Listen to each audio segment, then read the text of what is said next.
e kaha i wha'u Oe o tulangi tapu o kusila I he ono I kuonga e whalamalu Kau tala whakaope o kuku e kaunatu Ko harika o la he wha'i kuonga ke whakanawau Kata turi waka o foe lua pe moe pea Ua takai merie e sia merie mei whangatatu Tona e whakalanga Mei punga te amo punga kapa O tau whetuku I torua whehanga I erito I mama Awhe ae siu I where ae toa O whakotuku e tuunga ama Ke tuwhiha ina fo Ke ina sia I haika moana O e pununga ku o whatu O taka hono halamalu Ke uku o whetuku A pulo pula I he kahau Marian, bella hapai hai Apai Mahingi pe a whakatau pasi Ke o te tapi ke a te nima I hono tai Ke ua peri uaki O whakakai kai matangi Ke alohini O imisi he tau mu apungani O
o whakakahi kai matangi Kei aloini o I misi e tau mu apungani O e mae o whaku hau ka wha o whilohi walu Tuku ke utai e ka e toki e ke I e ka APAI mahi I mea whatatau pasi E o te tapi ke e kea A te niri mai hono tai E ua peri uaki O whakakai kai matangi Kei aloini o I misi e tau mu apungani O e mae o whaku hau ka wha o whilohi walu Tuku ke utai e ka e toki e ke I e ka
Io o ku ngave pito pe taim ke kamata e tau polo kalama.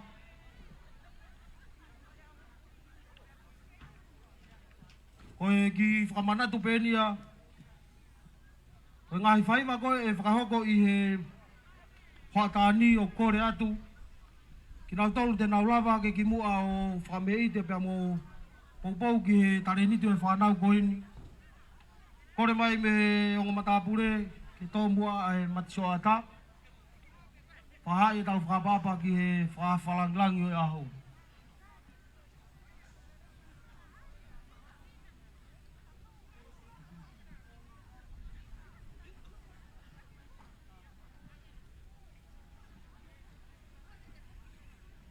Kore atu ki he kao kono pretifikago si tolu fitu ono hiwa fitu.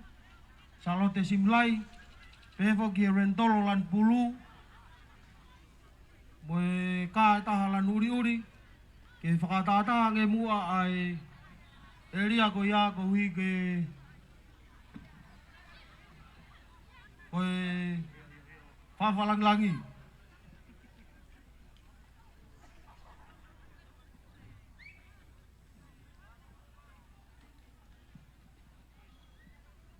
Ange pe koe aku nau si Lama at kaya ay tiu talai fefine. Kowi ko ai mea tokoni ke kau whaku whatongia i he teniti i mui. Ke ngahi te pire mok nau tolu nau teu teu ai mea kai o e Aokosi. Ke mong manatu ia tau ki lau kowi ko kau o visa polisi befo ke kau whatongia. O nau tokon mai i he polokalama Hawatani.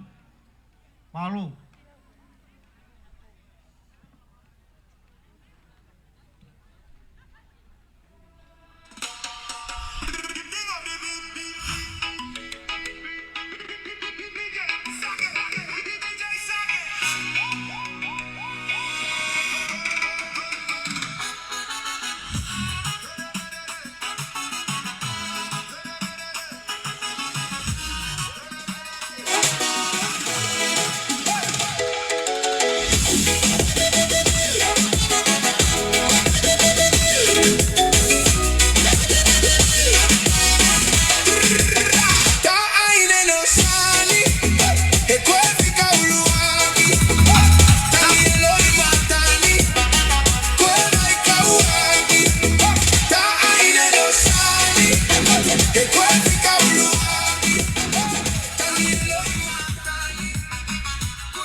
Kei kafe ia tau pegi mo tolu.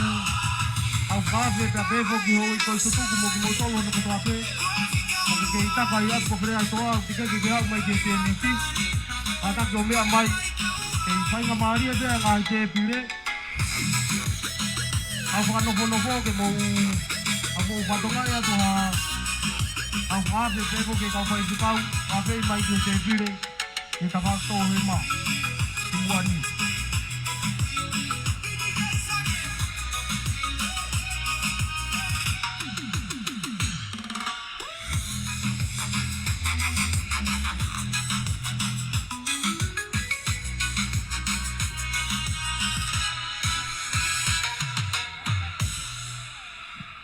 Kepe ko ia mo lawe i tau po kala makoni Houa Ilo hata. Ie polo kala mau mo si me ai fo pe ki ai. Ko tu ta pe fa falang langi. Ko rea tu pe mo kafe ki mo tolu ke tau lava ko toa ki olunga tari ai fa falang langi. Ya tau tok kamata.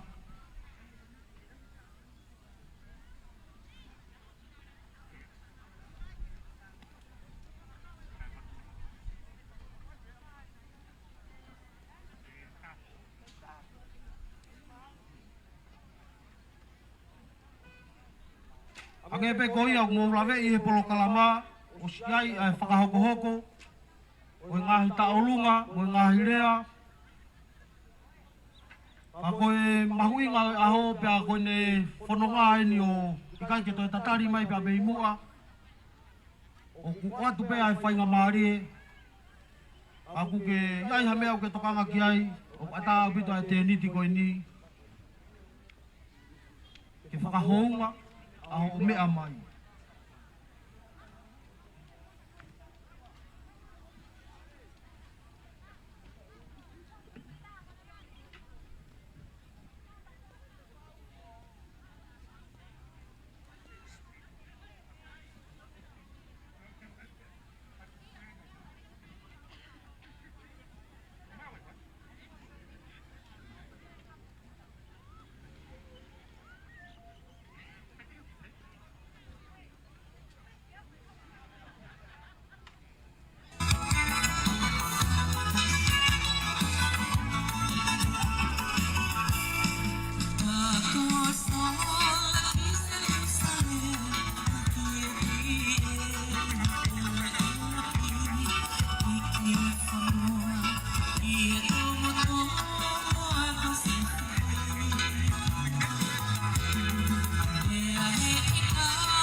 Ta. Yes.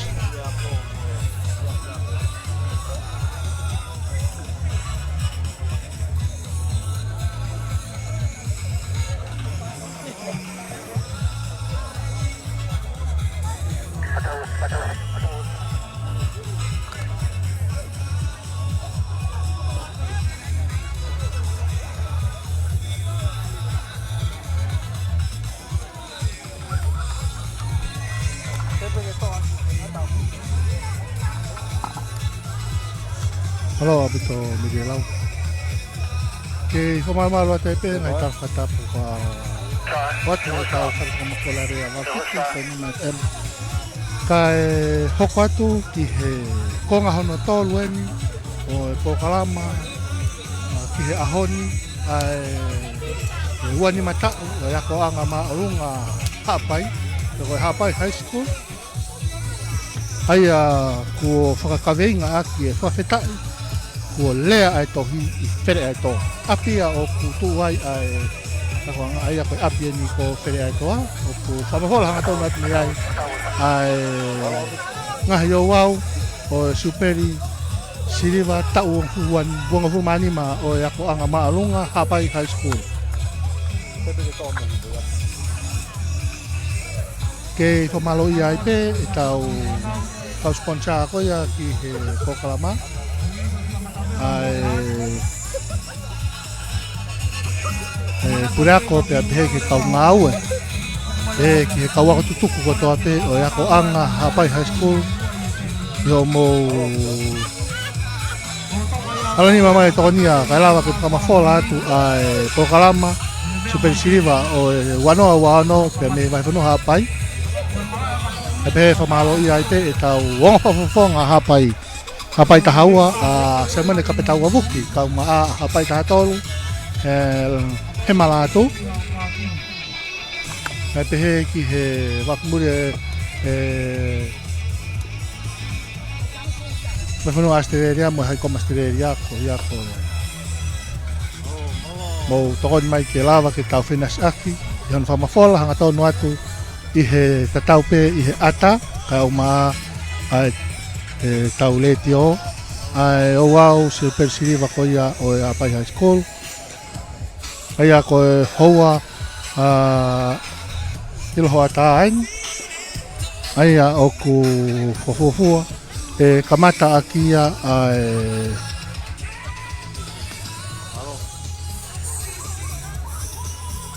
roto ia tatakia whaiwhekau mi he siasi ko ia kosirana siasi tonga tawataina ai ko whaiwhekau paula tauwha pea hoko ki he re tatari ko rea whawhisia o wau hoatani whahoko atu ia he tokirupa mo are o Palestinian o PTA pea hiria hoko rewa ki he ngahi o wau aia ko kamata aki ai tau olunga pea mo ngahi whaiva ngahi kalasi ka koe rea whikauraki whahoko atu ia te vita kalafton latu ko purea ko kimu aia honga ia o APAI high school i he wafe manima o rea hono wa o wahifo ko taxi a wana maua aia ko o mecha ungatea tu vailala tapa ta ko whafongai Katoanga'i fo rea hono tolu ko utula mataki pa ngotonga ko purea ko ia mi he wafe tahanima ke wafe tahiwa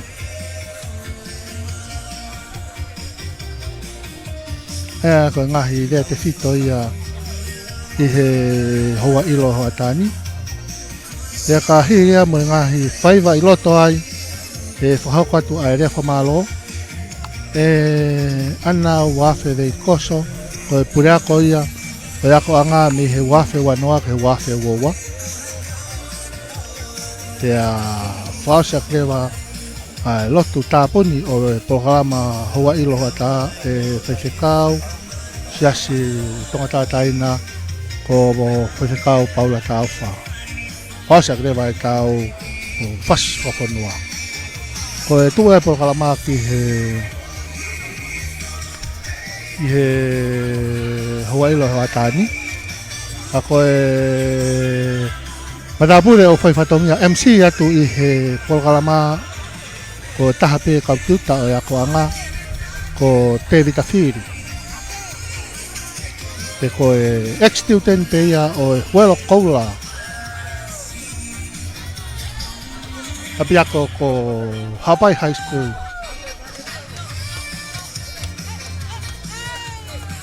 Ia tatalele ki mautolu. Ia me he tau letio lariolo whanga wharikpako pia me wai whenua APAI. Mautolu ku lawa ke mou whanongoa i he tau retio, ka o maa i he ata o kuatu hangatonu lai hangatonu atuia i he tau peskais puakoia Broadcasting. Lawa ke tau whinasi aki ai i he Katoanga'i superi siriwa o e Akoanga APAI High School. Hoi ane ia.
I he rongani ko tūta e konga e tau kau whawharangangi ko e he ni ai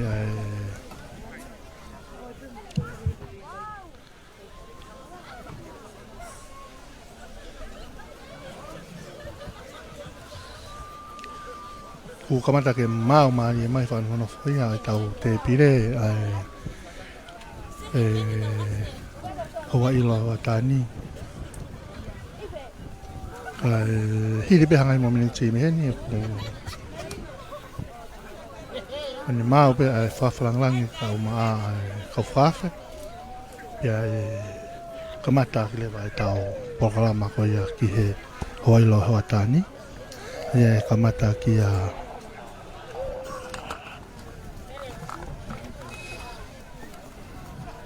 ai himi mo hua lotu mea ko e whewhikau tene tataki ai programa whewhikau se stonga tātai Paula, whewhikau Paula tauwha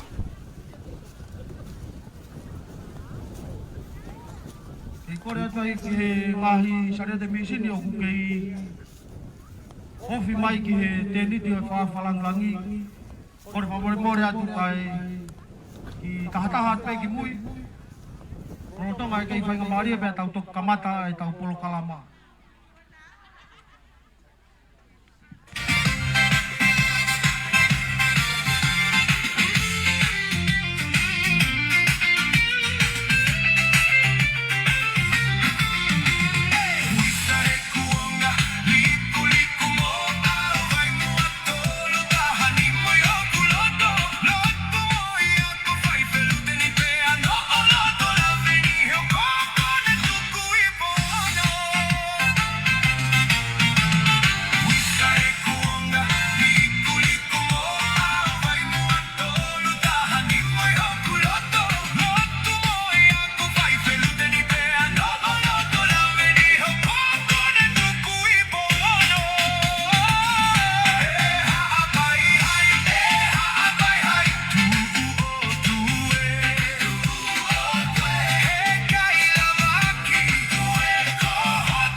Pamalo tayo ki kain nga ni pangay sa kanolu, kaya pangay nabea, ya mui mo tong oreka, mui ko pangangusia, ya mui si matabela mo kau ko ye wata ko ni, tau ke kantar ke tau palang lagi, ya ke kafe ya tabe mo tolu mo takai ap ko pria toa, ke pai nga mari te nga tepire, ke mo be amai kiai.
Halo, kafe ya tu kita tahu, mereka tahu ke olunga, kita lihat fafalan lagi.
O tuota mai whawhalangi o ne mea ki hono meanga.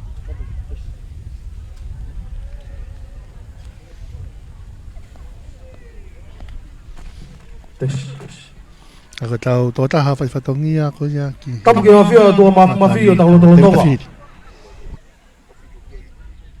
Tapu ke whawhalang lagi aho.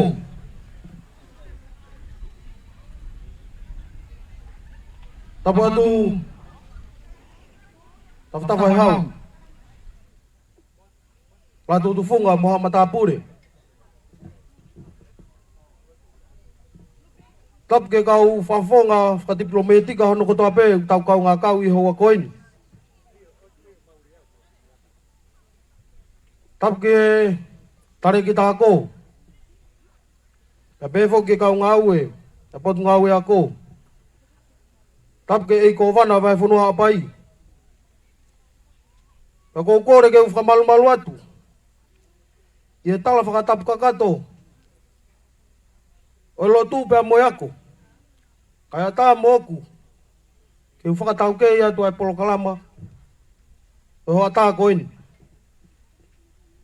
Ka hiri pēr ai whakahoa a. Te whakawhei ai whaiwhekau. Paula tā auwha. Kene whai a tau lotu. Pea ka hiri a. E whakahoko a rea whakawhisi. E sea ai komite ai mātua pia moe taui whanau. Toki lupe mo are. Pia tau toki hoko hoko atu. Malo.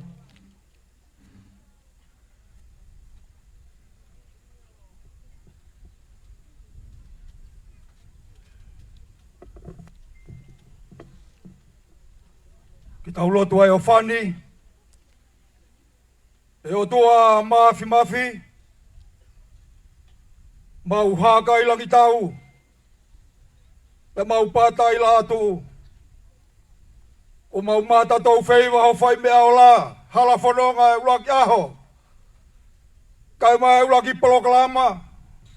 Katoanga siuperi slima. Hono tau anima api ko where ai toa. He aho ai au ku mau ai. Ikuna whatongi au aho. Whakalau maari ale leibe whakawhalangi aho koeni. Tahi nego salau te lupe pau tui tatai o ne. Leibe ko mana. Kau mai hai komision nusila mau kau ngā kau he ngai aho. Whakalang o toa pe ko te fua. Ie kele eiki koeni. Mau whawheta i atu. He ofa me mai tauhi ai a fiona. A fio me a fio anga. Koe ofa ai ni ko whai hono teu. He kaua ko lotonga kau mais kaua ko tutuku e mai whanua hapai he ngai aho koeni. Lau maari e maari oni. Ilo ai e whakalangi. Pia mau toi nasi mea me ai. Whakamalo hea ke ho mau ngai sino vai ni. Fua ki ho mau ngai whatongi ai he koeni kau mai kauna. Kalaisi pe ko alo. Ka ko mau whakamo ui. E meni.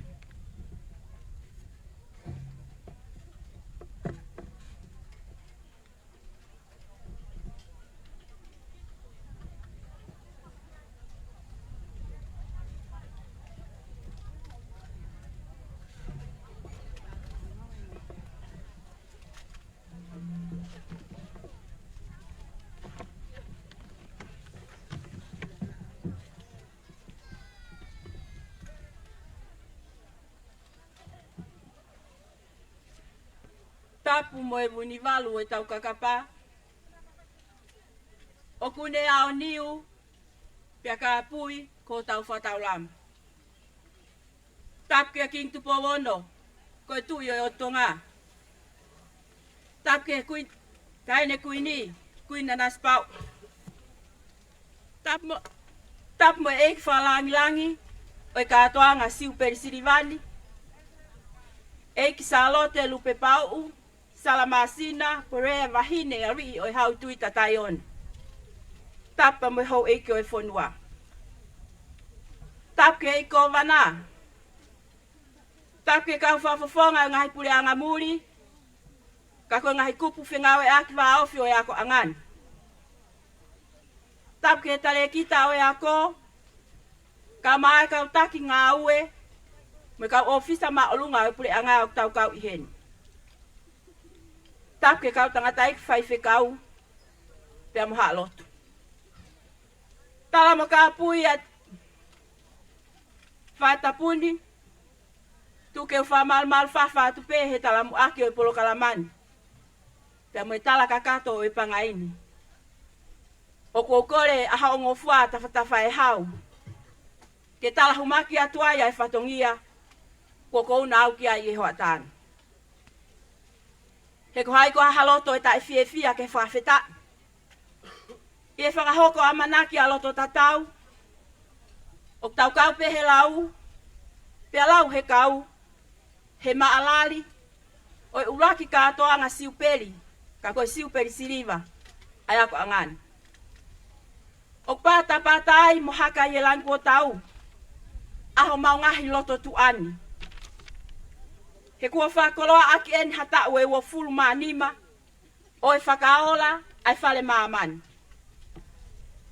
Koe konga pula na e whakairi e ta ue ua fulu manima kua hiri. Mo loto amanaki lelei. Koe lika mamao ai kuonga hano wha o tōtō wha i mo unga. Ke kau hatu pea e otu APAI. Hono hiki e amataki loa ke lelei taha. Pea koe ahoni taftawhai hau. O kui kai ngata pe, o tau Katoanga'i ko siliva o tau, pe ko super siliva o tau. Ka kua matala e ki te ngai a kauni. Pe ko hono ngahi waa, o ta i maari e ia e tonga. Kai hange o tok tupu laki ai, ai masani, ai otu haapai. Isa, o kei ala muhu pea e toa ko tuwa ki tau. Kei fafana e pea au o manai ki me tau aki pulu. Ko ala folau ke whakai ma anu, ai ki he lelei taha. Te lia ai ka hau o e whanua. Ko e mau whawhetai, he o kukai ai pe manu vai vai, i e whangota ai lurutai. Ko tumu tumu e mau whiawhia, ko ho o mea i he ni e whakalangi langi. Kua katato e otu ka veinga. I ho mea i he ni ho atani. Ka e to e whewhe tawhatafa e hau. He koe e otu palani te. Ai siueli o mahina whekite mu whangasiare. Kare ki tāko. Whakakoloa kia te ki mau tolu ho o tokolahi heni. Ho mo tokolahi heni. I e Katoanga. Siuperi sirivani. Ke mo o ngo i lele iai. Ai ngahi vivili. O whakatantangi atu pa mei motuni. Ko ho mau koloa ke whakamonu. Ke kau whawhawhonga ngai whanua muri. Whiawhia ko kamata e tau ngā we, pa mo e tau kau maa ngā mea vāo whi. Pe au au tui, pe au mau tui. Ko e kamata en. Ka wako tutuku. Ko motolo e ngai kalowhiama mo fisi e whare maaman. Hange o toka kato e mau whiawhia i hoatani e whoko mo whai mahe ahoni.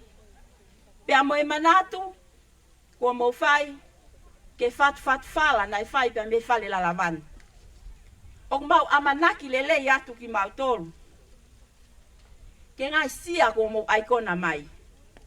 He koe koloa ai lolotonga, koe kūni ma pe mo whawhita. Pea ki e kau ngā aue tutuku o e apini, mau whakawhita i he hoatani. Ko katoa, pea tau katoa i hen. Pea ne o ngongia e ngahi tawhia, e ngahi kawala o e ala whono ngā. Ka au ki kai puri a te ki mau tolu. Kok mo tolu na e tā e whihi he kuohiri. Pea o kei tūtai ai e amatakiloani. Te ria na angalo fok taftafa e hau. Ko e melie o e ahoni. Ko ngahi whakaolunga na mou whai kau tangata eki whai whekau. Pea ko e mau hiwa ia whakataha pea mo e tangata o e tahi kāleri. Ko e kipe. O pehe ai whiawhia pea mo e pātapata i e hoatani. Ai pure ako lolotonga. Tokoni pure ako. Kau ngā we. Kau maa e whanau ako e kai ngā pangai. Nā wea, whanganon hato kai. Pea moho kai ngā e whakalangilangi. A tongo lele ka whoki. Ke hapai ai Houa Ilo e hoatani. Koe tumutumu e whiawhia mo e hounga ia i he ahon. Pea neongo o toi ai vai ko whātoto. Kai ngā o āwhitu mo la ke pā. Wahe mo tū pea mo ongo kau vai. Ka kua pau pe ke nau kātoa heni i aho a pongpongi. He koe kakalani ia. Ko to whakatartar.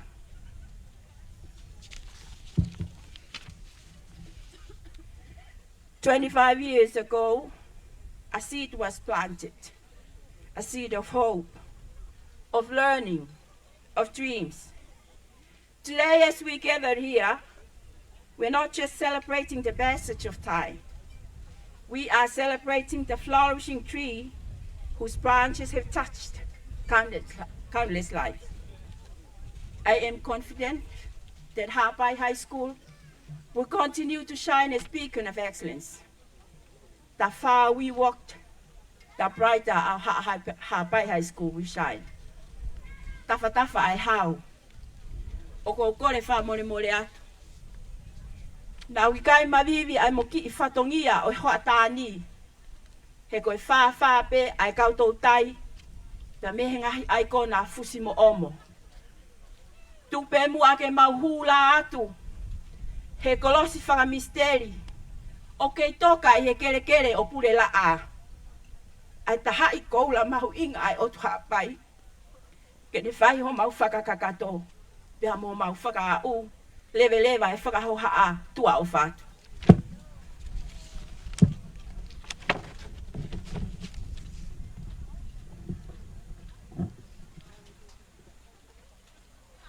Alo.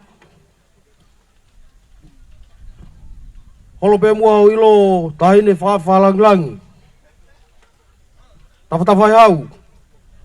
Kore pe mua e whainga maaria koe ni ke tau hoko atu i e tau polo kalama.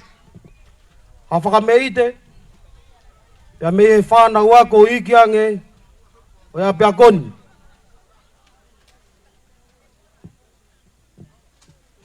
Kore atu ke kau taolunga ko mou mahau pe. Pea mou lava mai ka tau kamata.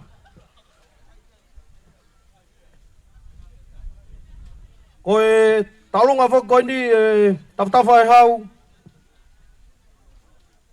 O ku whakahaka ia i he tokon pure ako e ako malunga hapai whakanau hakalo. Koe ki tare ni ti tahana ki mai ia ke kau ngau e apini. Pea kahiri ia te tau hoko atu ki he taolunga. Maa whana e hoa koe ni, a ilai sāne vea. Koe tax, koe tau wafe maa ono. Koe ex-tiudeni i he paionia. Pea kahiri ia te tau hoko ai ki he rea whika ulo aki. Whakahoko ia e he pureako malolo. Ko Clafton i lātu i he tau wafe maa nima.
Kau tala whakaope o kuku e kau natu e kau natu.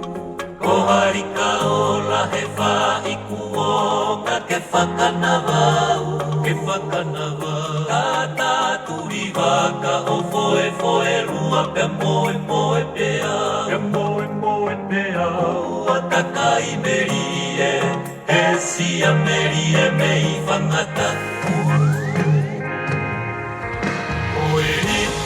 Na e whakalanga Kei punga te amo punga kapa O tau whetuku i torua whehangahi e rito i mama E rito i mama A whea e siu i where a e toa O whakotuku e tuunga ama E tuunga Ke tuwhiha ina fo Ke ina sia i hai ka moana Hai ka moana O e pununga ku o whatu o taka hono halamalu Taka hono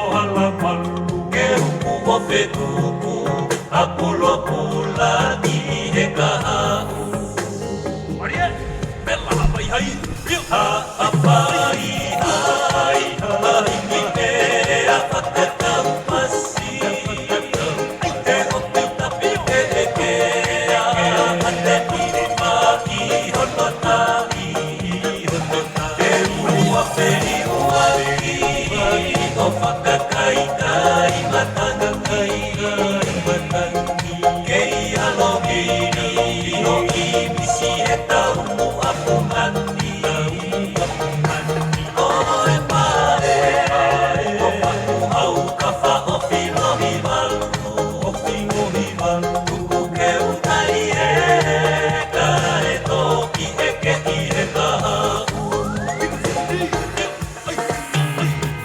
Oe pata he whae mama ua tangata Ua ni mata u ene tau ala pea kosi ua lai moana Ha sa upu I loto moto a ki ke lele I taha Uola he whamiri siasi moe ture anga Hue loko ula ke huhulu Koe whakataulama O si uka pakaua o whakamani mani he ene ka papuna Makakolo ukua ai ka mata O tuku he aho katoanga Karipea la mota maonu konu ka kotau e langina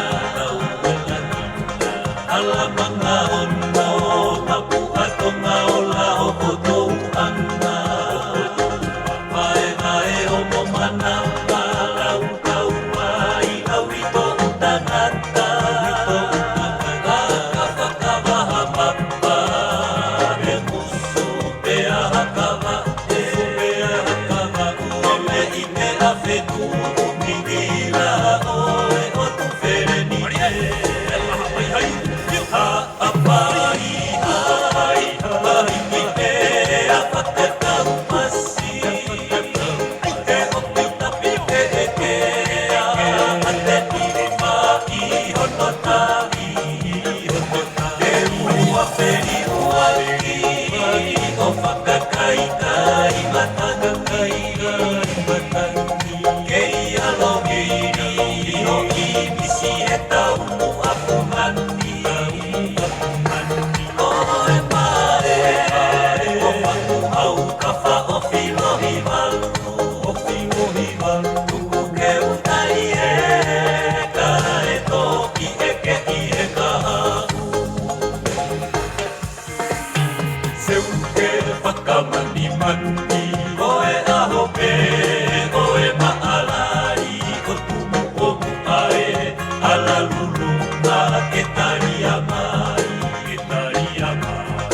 O tua APAI o hui kau tui matani O moha angana fo he mai la pota ene anga O tua lahi ahanga o la wha atotora upena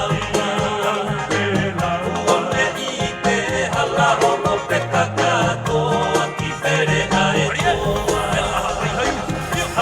APAI hai ki e a whakatau pasi Te o te tapi e ke a te nire mahi hono tahi Te ua peri ua ki o whakakai kai matanga kai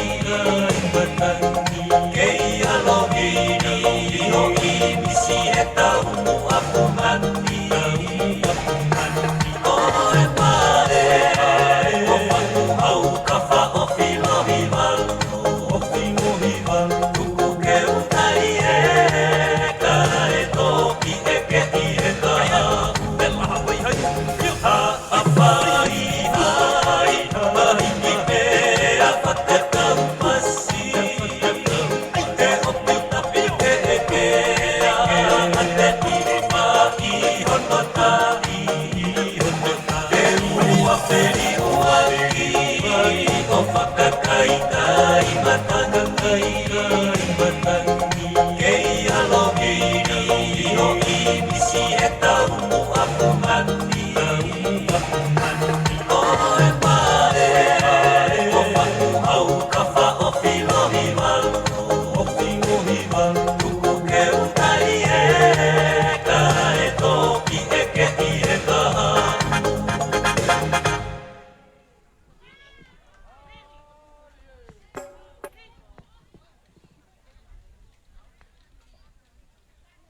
Malo.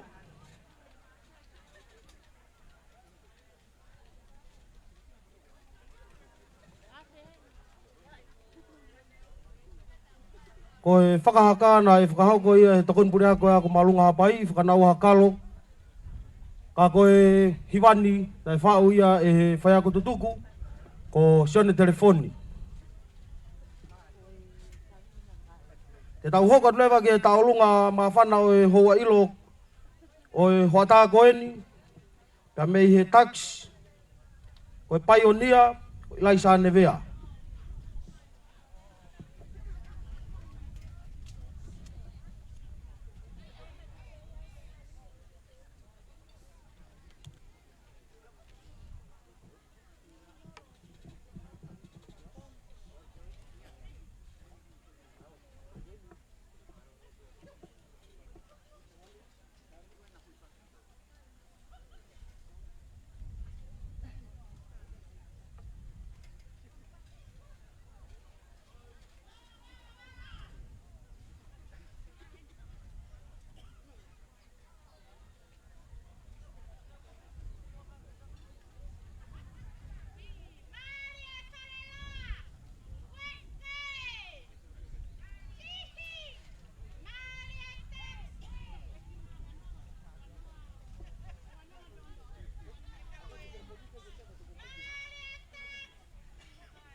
Mari.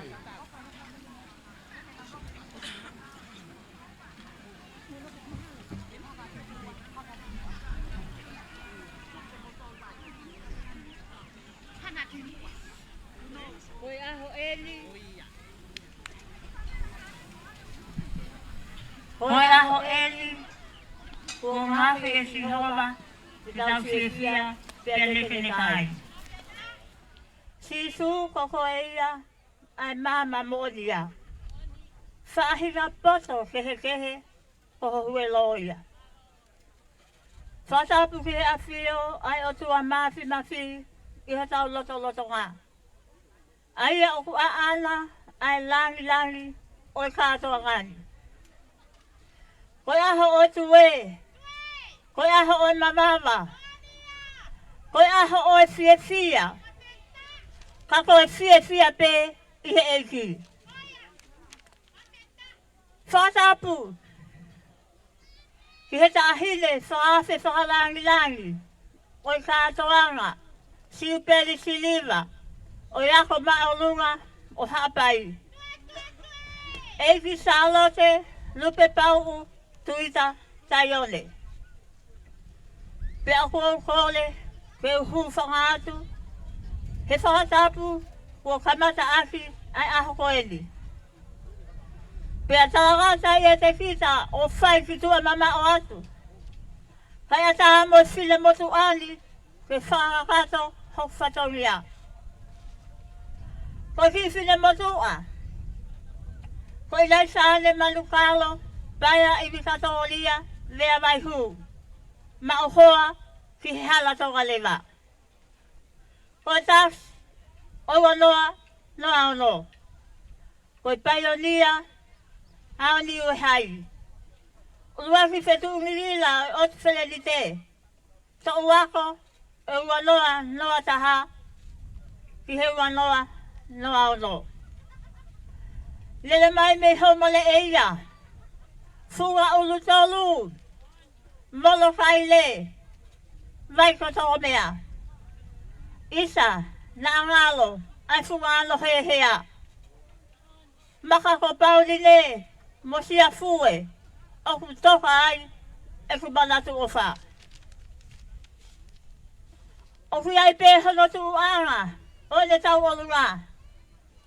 Maholo teki, hoi pāngai taha malo. O ku whaki atu ia, ki he pule ako, kau whai ako. Ke whakarato aki, homo whataulia, ki hako lolotonga. Kataki, tahine pule ako. Ke mawatu, ai mea ofa. Ai lai sane manukalo.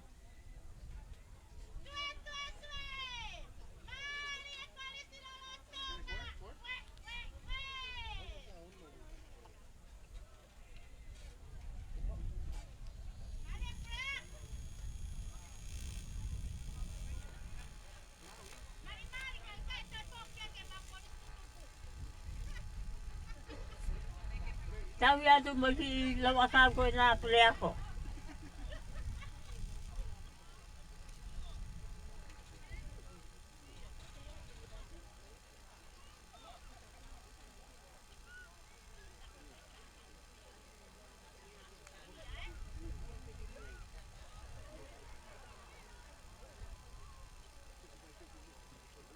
Sapatapay hao mo afiaki.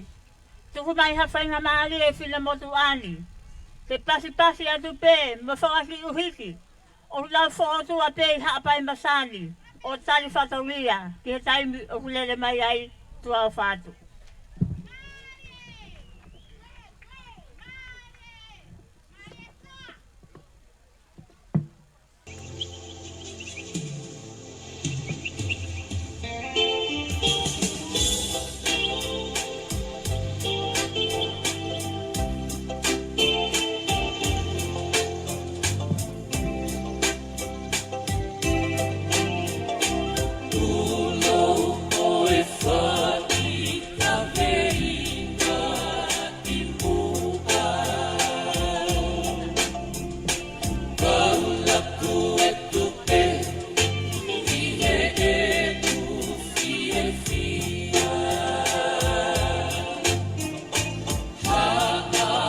Kasi mai itong wako, oy walo awa taha, oy walo awa lo. Anyway, hai. Pakasaya di mangsalo kung patato belay.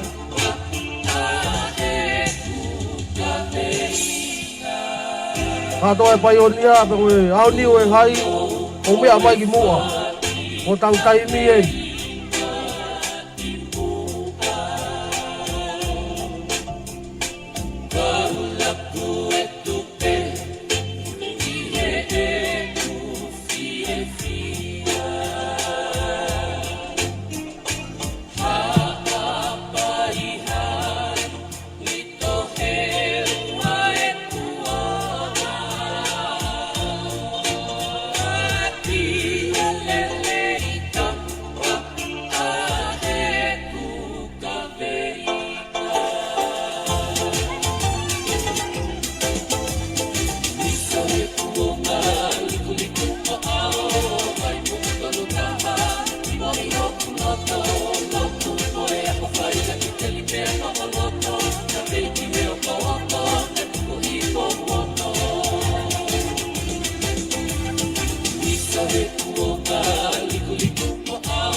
Malo. Teteu punou.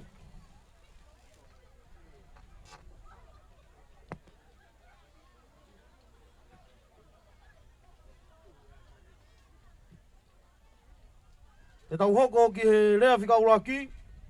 Whakahoko ia e pure ako malolo e ako malunga hapai. I he tau afe manima te vita Clafton ni latu.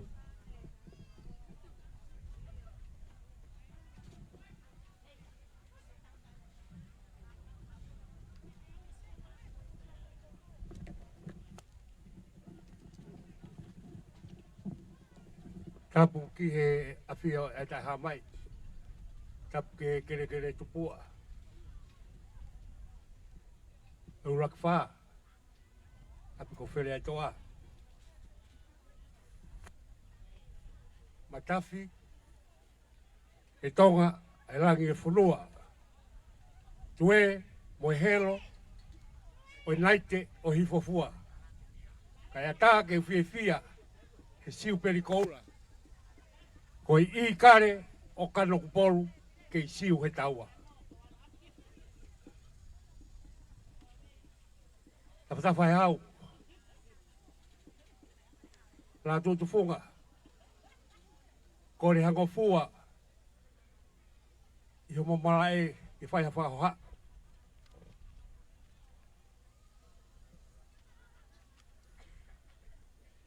Ko whia o e ahoni. He kai te osiki. Pe te aaua.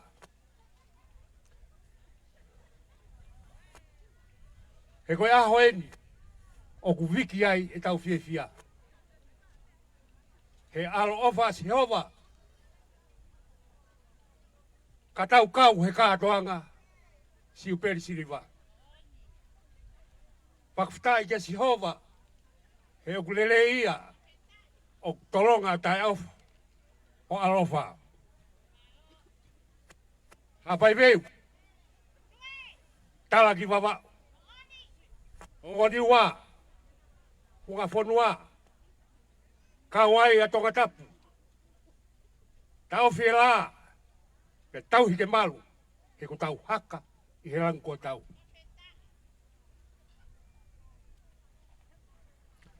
Ahoni. O mau haka i he rango tau. Ho mea mai tahine. Ke whakamoni ki historia. Koe api eni. Oi kai meri e whunua.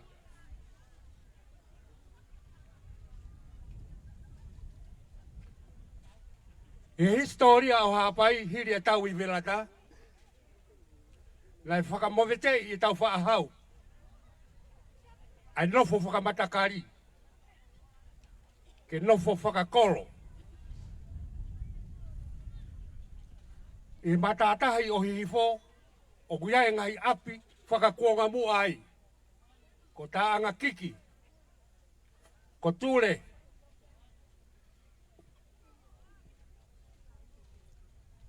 Ko haatofa.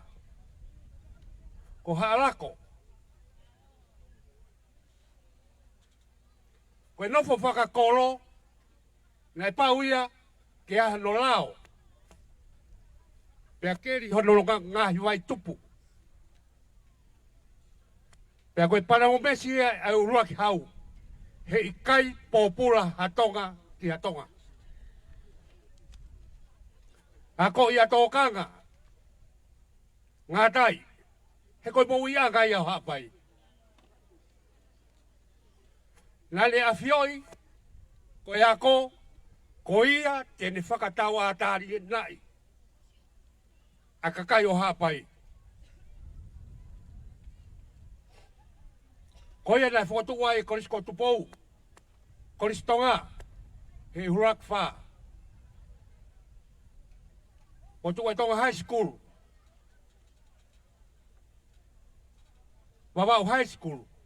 e wa high school, ni wa fo, ni wa top top. Pa ko si taha ai ni ha pai. Ko ngahi ma I moa ko to ai ha mo of. Ko de ofa ki hono kakai. Lai kamata pe a ko ia. I horo ko tolu a fe. Hake ko lau kau a tahine. I hene mea ne uhu. Hono rak pure ako. Ko tahine bea me tonga leka. Ka hiki mai api ako ki where e toa. Nai kau mai ai e motuani. Ta moe kau whai ako tokolahi unau hedi. Ta koe fie ia o mau mau. Hei kai te aha katoanga whakaako ia te mau kau ai. Mahalo e hoko sia. Ai ngahi aho ko ia. O mau tātalo mai me he wani.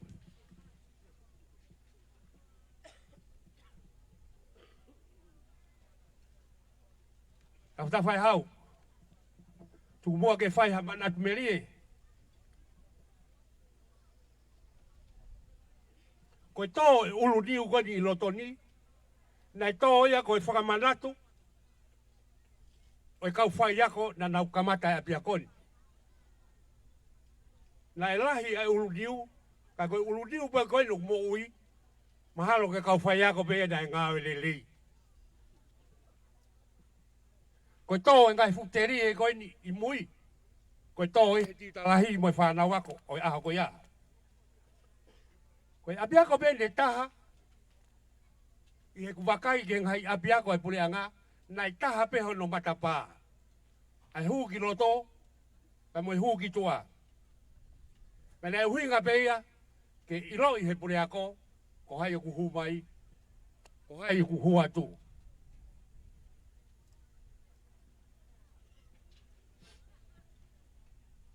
Koe motu ani.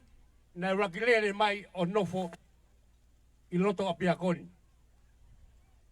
Ai rak pouri koni nak nofo he apini. Kakai toko lahi moni na he apini he poko ia. Kanai kai ke urea. Ke kau whai ako. Ko toki rea en. Teria na nau tae lata he apini. Koe uhila. Oi apini. Na ipanga pe tolu noa. Ai totongi uhila e apini. O si mea ngahi tau. Arohaka tolungi au. Kei totongi pe ia e pure anga. Tai totongi uhila pe kau nofo ia ihini. Whai o mau hiki. Mau whanau mai. Ko hiki e fumita ia ki tua. Arohaka e uhila ia o walungi au. O si e kau poto tongali. Hono kumi. Ai whakapuri puri. Ka koe tāpuaki pe ia. O kau paionia o yako, o whai ako he apia koni. Nai hange he tiu talahi aho ko ia tō e fumani oke. Whei tū kotoa koe nuk tū ai whare mahaki. Kau ngā au e kotoa e apini. Nai ai pe nau ngau e anga i nau tolu. Nai kai ke nau maketi nau tolu. Pene kai kotoa e apini. Koe fuloto a tātā koe ni mui. Fuwakai uktoi tō ai ngau e. Anai tō ai kumala ai ako. Pamoribore, ai ka whai ako. Pena mau mea tokoni me ai, mau maketi, o whai ake mau mamakawa. Nai tō vesta polo, ai api koe ni o e kau whai ako. E whakatou io. Pea tuwhai haa pe aini. Ka mau kai haa, vesta polo pe iai. Koe ki tahai de koni ko lupe moala o ngā ue he SPC fisi. Koe ki tahai de ko vea happy lilo. Ka apteri e wafe mawha. Mahalo koe mea na poto e ako, koe kai vesta polo atupe. Nai ngoto umu taha pe e apini.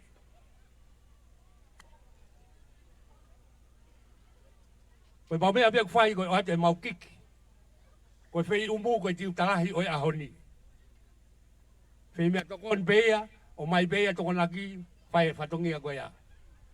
Koe anga ia ma uruta, ai nofo, ai apini he urakta o ni ma.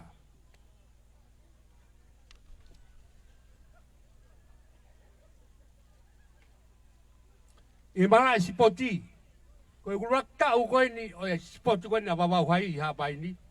Na i kuna e hapai hai.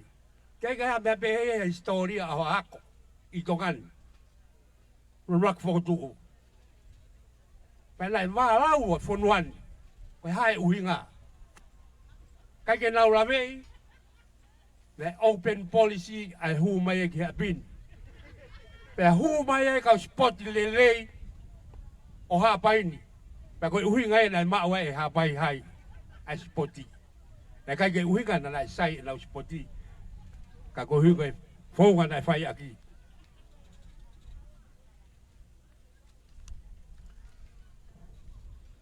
Tawhata whai hau. Koe ako, koe me ai e a hapai. Koe maafana, koe me ai a mautolu mi wawawa. Koe where oko, koe me ai a eua. Koe topu tapu,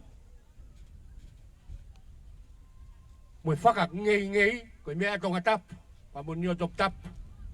Koe ofi koe ki he wani, koe me ai a nio fo o. Kanai matua ia hapaini. Koe kau helo, o e ako he whonuani. Pau te mau kum ke historia e ngahi apia kotoa i tongani. Ai kāpteni ai kau hapai.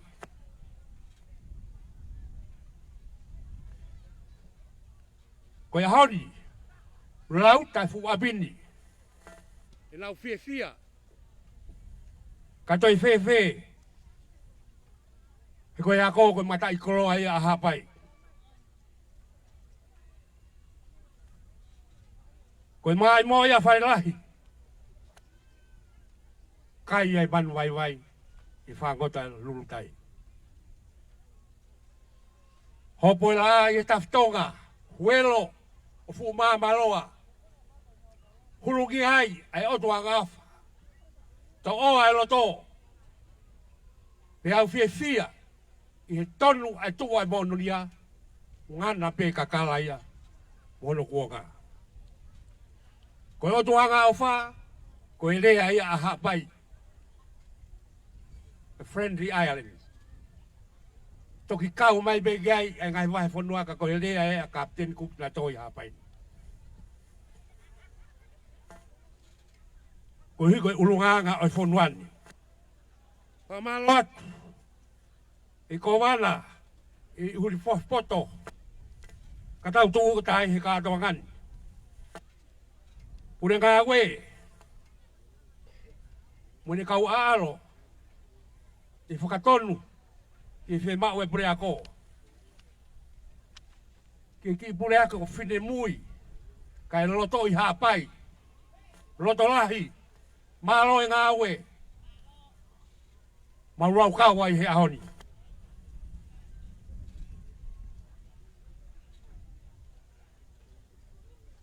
O wei manatu meri e ke si poti.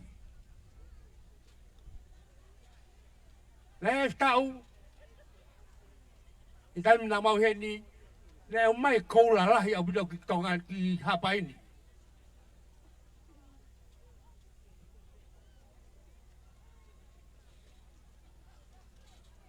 Tawhata whai hau. E ka la tūtu whunga. O ki mou ai ana mo o mai. Ai koula pa na mau lau kawai. Hapai. Ka pau te mau tū whakataha. Ko ho mou nau ako. E lahi i hato e api ako. I tongani. Ka pau te mau tū whakataha. Ko mou kau whai ako. E lahi i hato e api ako. I tongani. Mō ngāo e whakataha. e kei tumutumbe e hapai i ako. Ki hako maalunga hapai. Koe hānai hatatau. Koe hātoa. Oi fia. E ne tuhu mounga. Hangowe rire. O kei talamuka. Wā ngana. E ngahi matawai mapuna. Ke ai langi si hova. He hoko si hao aho. Ke kei tau maringa mai e ne alofa. Ia to tau. Pakasiu peri hoko. Ke kei talamuka. Ho tupu. E whare mama e ako. Ke kei mapuna. E ngahi matawai tā poki o poto. Ho whinga. Ke mau foki. O tari whekau mai. Ke hao pui. E vene vai malanga tau.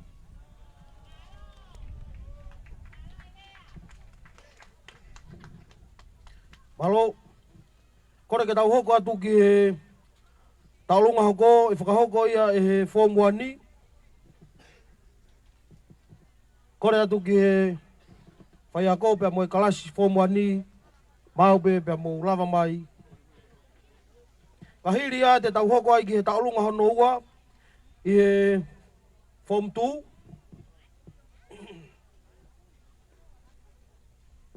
Pea kahiri a te tau whanongo ai ki he rea hono ua, whakahoko ia e tax o wafe maua e ungatea tui wailala tapa.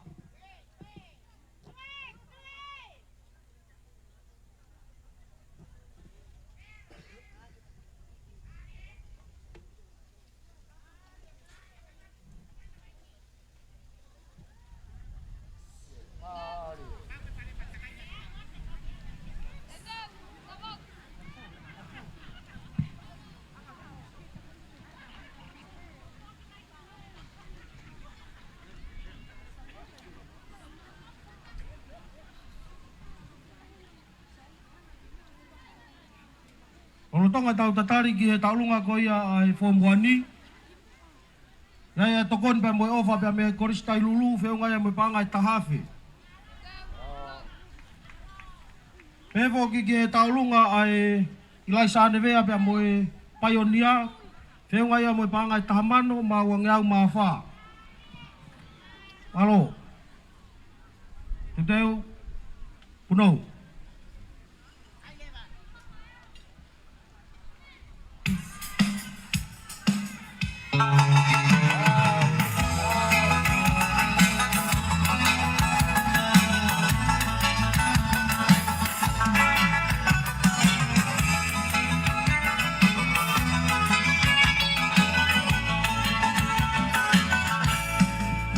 Aku asal kisah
taulunga showcase ia ai kalasi ko ia ai teens.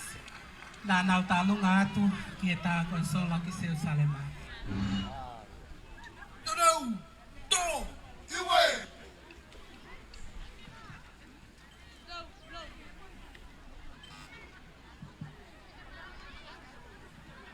Tudeu, puno. Heme apemu akau whaiva I he hiva mo e haka whakatonga Haka ilalo, haka ilalo Haka ilo tā te ki whaiva e sino Akau whaiva I he hiva mo e haka whakatonga Haka ilalo, haka ilalo Haka ilo tā te ki whaiva e sino E tonu e loto, tonu e sino Tonu e sio, mea tonu e ono Aku te taewa I he langi mama o E oku mea I ai o whakakato E tonu e loto, tonu e sino Tonu e sio, mea tonu e ono Aku te taewa I he langi mama o E oku mea I ai o whakakato E laka tukini, a laka tukimu Haka he lata, haka he loto Tau e langi Whakatau vai pea matai E laka tukimu, a laka tukimu Haka he loto, haka he loto Tau e langi Whakatau vai pea matai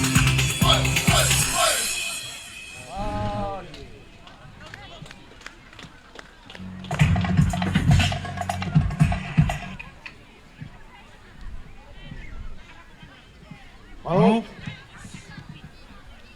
E tau hoko atu ai pe ki he taulunga e tamai kwewhine I he kalasi ko ia e Form 2.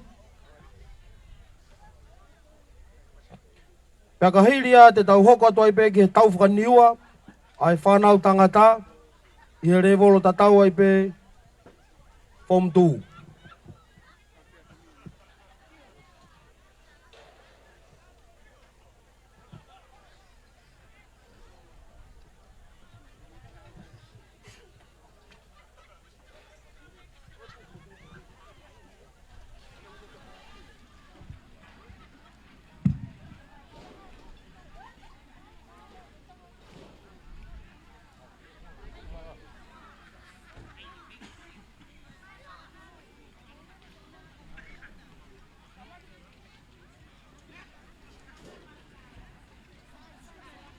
Sai.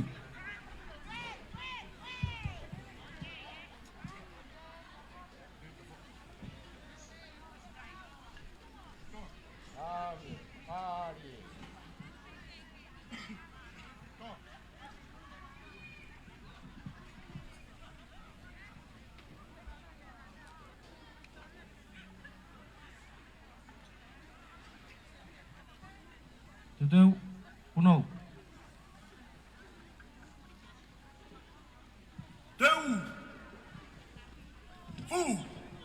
Olo pe ae hau atea Mohata ka I he katoanga Tuku pe ae kanoloto a Moe whare whakakau tangata Moe whare whakakau tangata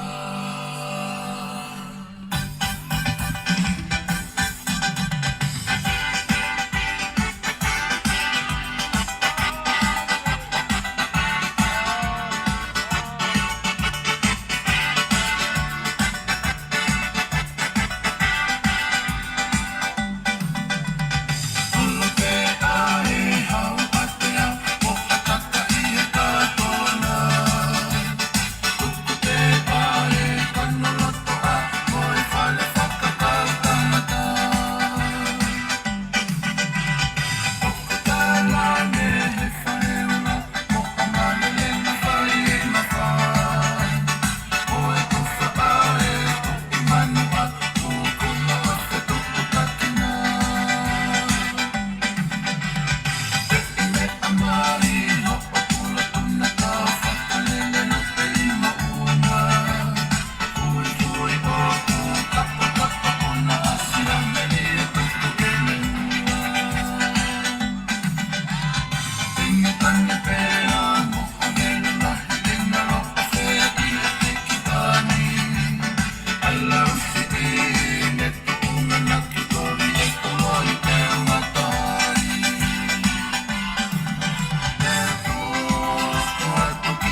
Ontonga tau tatari ko ia ke rea pe me takso waf maua unga tea tu belala tapa. O e taulunga ko ia ai whanau iki na veunga ia mo e panga e wangeau ono kofulu maono pamalo atu. Taulunga ko ia e form 1 na veunga ia mo e panga e teau ono kofulu maafitu.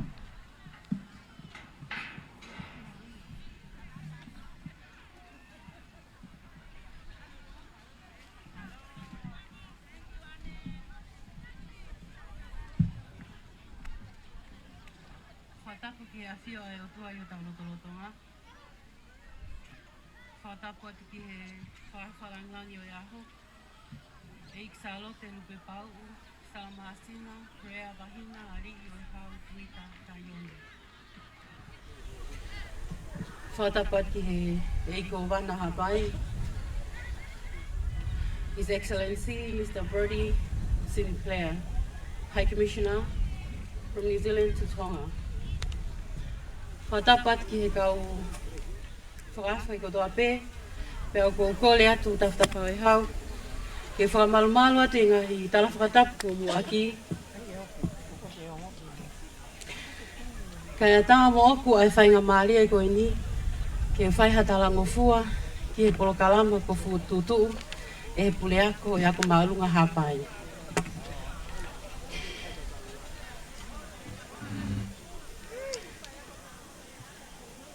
Hange ko ia ko osi whakatau kei e he MC o e ahoni. Ko hingoa, ko ungatea tui wailala tapa. Ko kulele mai bea me i tongo lele ka hapai. O ko takai whalape, ke vai ko whatoto ko ulo hapai. Ko whanau tamua pe au ai hapai high school. Pea o ko ulo tonga whakaunga tāmaki i he kautaua e me awhio. Ko kole atu pe moe ki he whawhalangilangi. For the benefits of our friends and distinguished guests who do not speak in Tongan, please allow me to continue in English. Since I received this invitation to do a speech on this program today, I've been wondering what topic should I, since I'm an ex-student, what topic should I talk about? Thinking of the history, I know nothing about, so I left it for the first speaker. And then it came to my mind,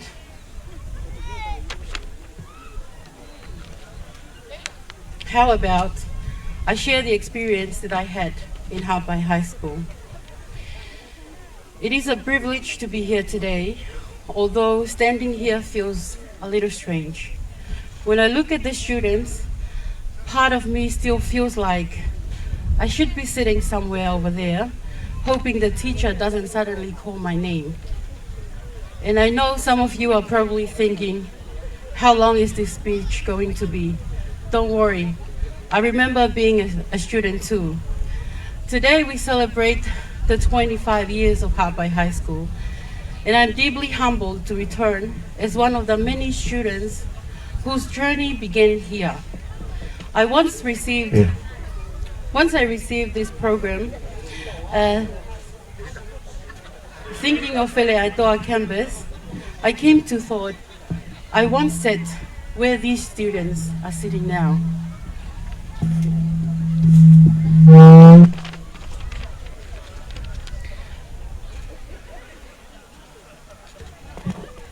I once sat where these students are sitting now. To the students, I once sat where you are sitting. I walked into those classrooms, worried about exams, laughed with my friends, and yes, probably talked about something that we shouldn't, and talked when I wasn't supposed to. I had the privilege of serving as I had prefects and later became the ducks of APAI High School.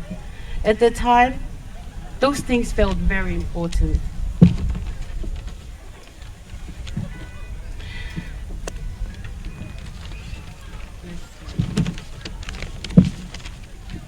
Now hearing head prefect and ducks, you might imagine I was one of those perfectly behaved students who always did exactly what the teacher said.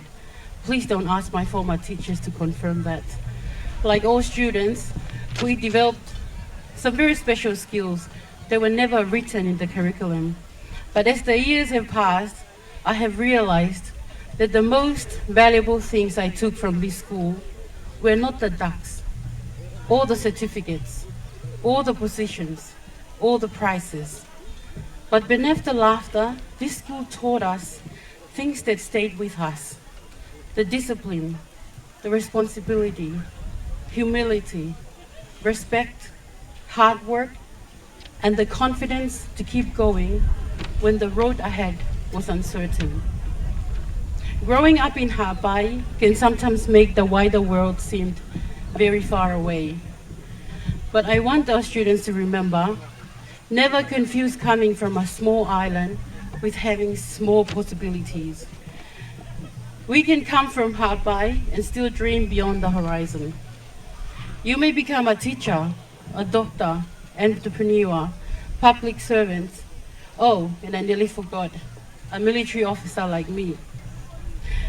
There are so many possibilities. And of course, guest of honor, distinguished guests, ladies and gentlemen, since the Chief of the Defense Staff and HMAF has kindly allowed me to stand here and be a part of the celebration today, and in front of so many young people, I feel like it would be irresponsible of me not to do a little recruiting.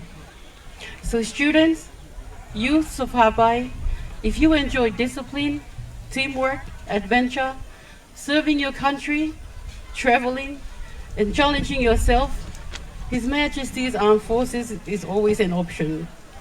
And if you don't enjoy waking up early, we can teach you. If you don't like exercise, we can help with that too.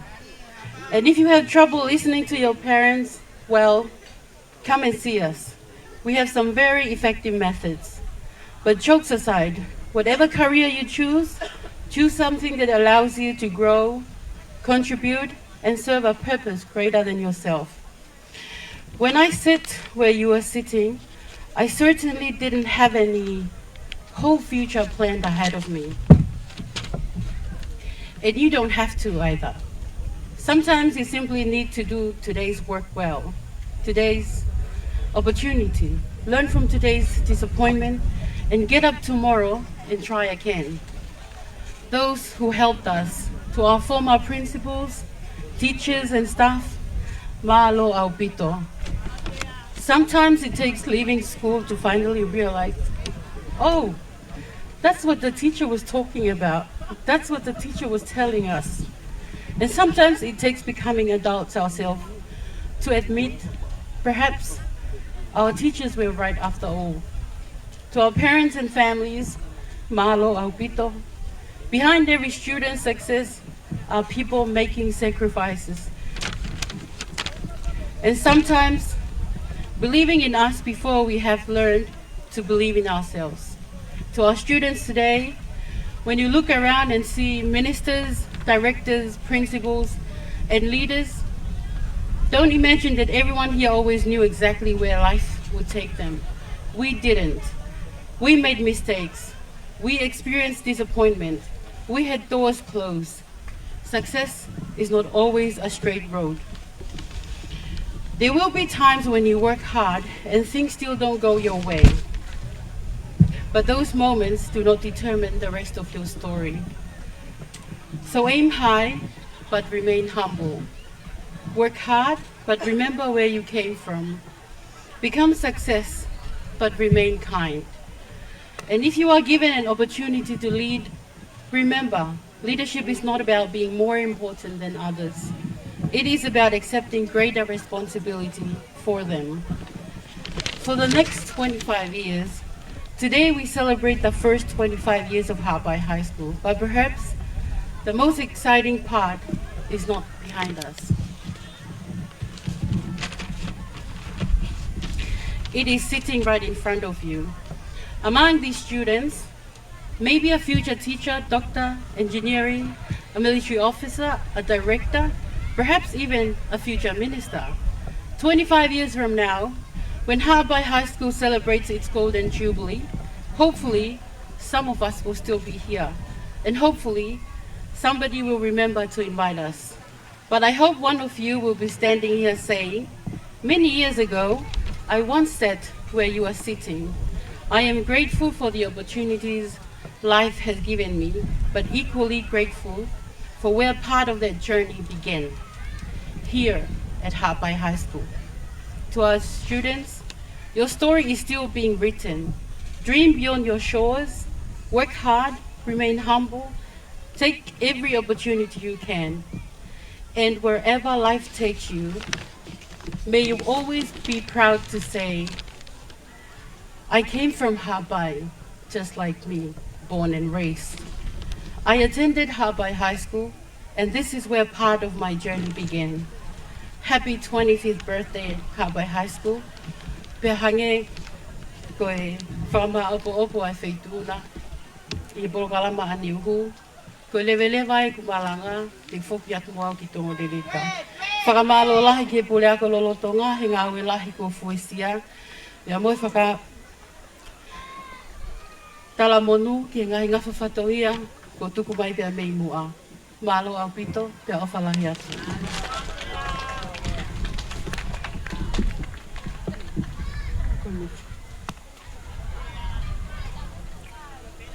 Tapu ki e awhia o tua, ki tau lotolotonga. Tapu atu ki he huri koula e api ko tolu awhia. Ka koe fui lupe o loto plasi. Tapu atu e ko wana vai whanua. Tapu atu taftawhai hau. Wala tu tufunga. He tu ngingila twerente. He tu ke u whamarumaru atu he taka kato e lotu pe moe whanua moe ako. He tu he ki motua koe ni ke u puhala loto api atu. I e polo kalama e ahoni. Tawhai hau, ko tau tala ia me tuai. Kaya hamea hei kai ke veteki. Hei kai ke lau ia ko APAI. Ahoni ko tu ke whawhawhonga atu. Ai koristutuku o e whae o e ngai high school. Koristutuku api ko whae mata. Hei kai te u nofonoa. E ko mamata hivo ki hoku tehina ki e si itaha o e ngai high school. Pea ko uloto pe ki u kau. E ko ku whaiva mana ko ai tū ki mua. Ie mea hono kotoa pe. O mi hawhenga maari e, mai ko istutuku. E api ako maalunga tonga. E whai hanau fie hai ahoni. Ko ngā koe te hina ko eni. Ko ia ko whahawa atu eni ki e kau ko istutuku kotoa pe. Te pile ko eni mua ko eni Ameria ko o keti me kau ofisa maalunga ko e ako. Mok mo tau ko tabe e ka ke koe whakahoa asi e wheitu una whalangilang e ko koe takimua tuku pe ke uwhiawhia e koe aho pene whiawhia kore ke DJ o mi mua haku whasi kai whai e whiawhia rewa whahoa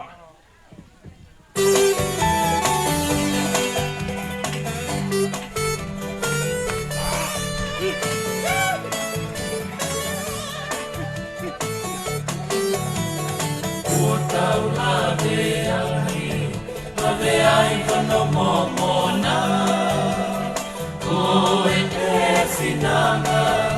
finanga ki he whanonga Koe kai ia ai ki he lele i taha Ai koula siueri hau haua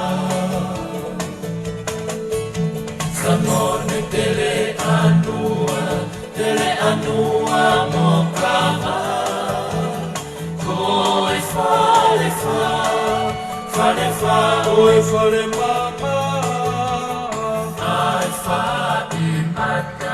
fai mata tau ataina O pukei manongi pea e lau i kuonga Taku tahangi lau sasitu E nau pukei tuhu E ikai te ke ngamo Koe i he kumanatu Ai Kongahai Fai anga oe lau kau Kokoto o ngaku Malame loto ia te au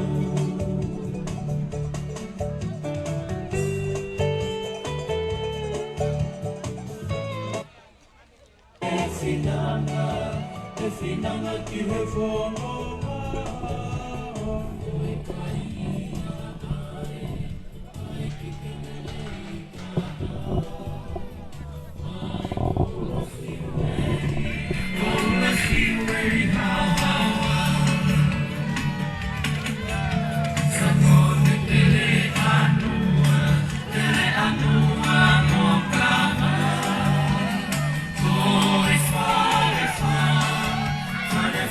Koe fale mama Ai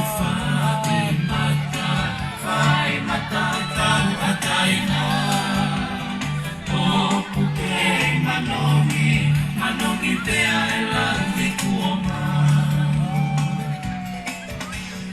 Taku tahangi lau sasitu E nau pukei tuhu E ikai te ke ngamo Koe i he kumanatu Ai Kongahai Fai anga oe lau kau Kokoto o ngaku Malame loto ia te au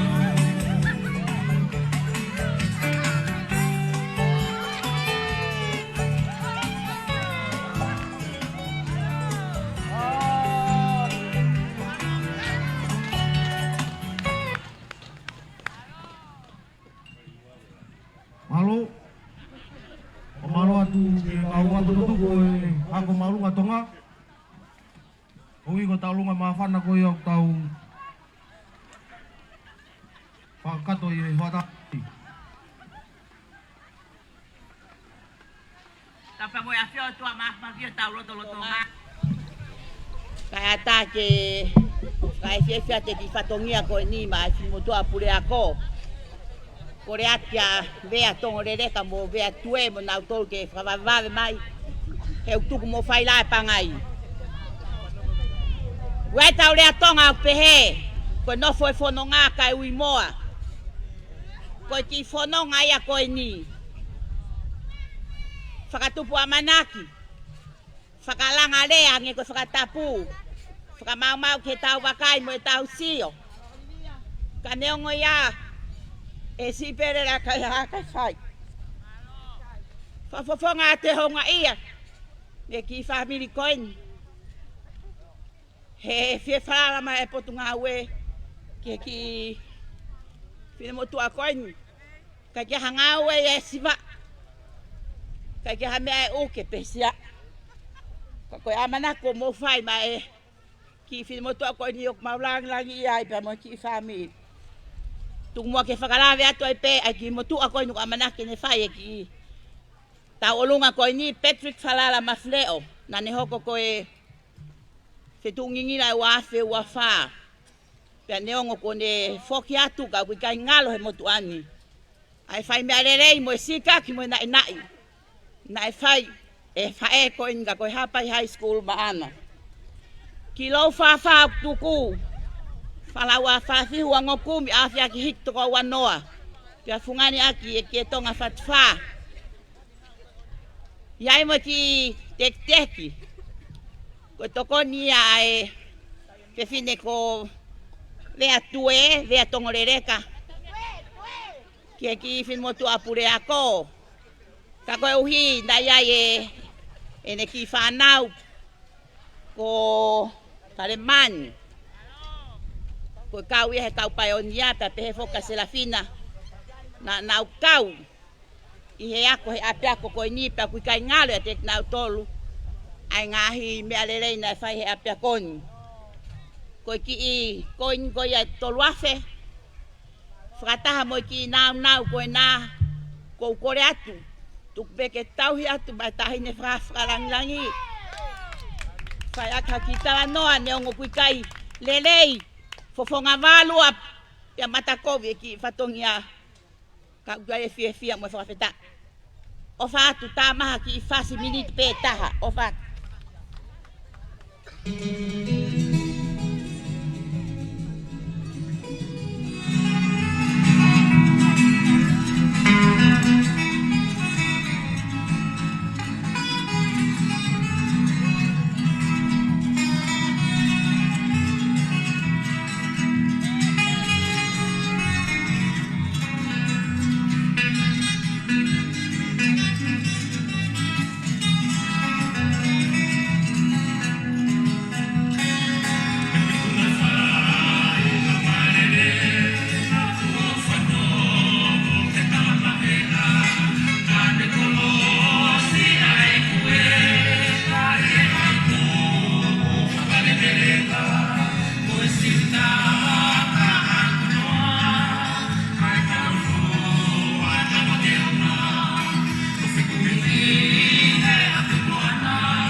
Kore ke tau hoko tai pe ki he talunga ko ia e form tolu. Ma ulu. Kore atu ke he form tolu. O kataki o whakawawe mai. Pea kahiri ia te tau hoko atu ki he rea hono tolu. E whakahoko ia i he pureako malolo i he wafe mātahani mā ki he wafe tahiwa. O utula mataki pāngo tonga. Pea kahiri ia te tau hoko atu ki he soke e form 4. Pea hoko atu ki he taulunga whakatokolahi a tamai klalahi ange. Pea tau toko hoko atu. Pomtol?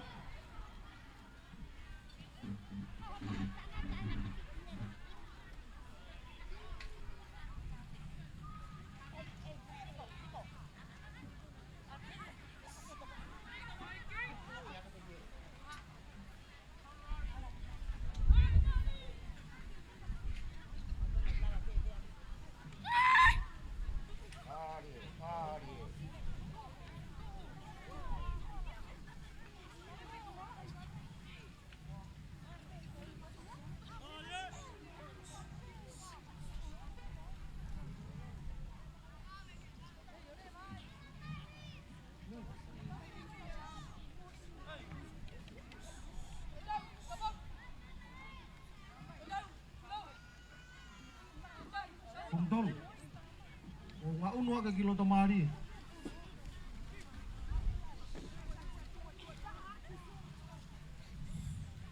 Tolo tonga koia tau tatari ke whaiva koia ai fom tolu. Koi ki kore, kata ko taimi o whaia toi ai rea. Pea ki whakareore o si hifo e tau talanua. Ui ka e auton mai ai whekau. Malo.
Tapu ki he o tua o tau kakapa.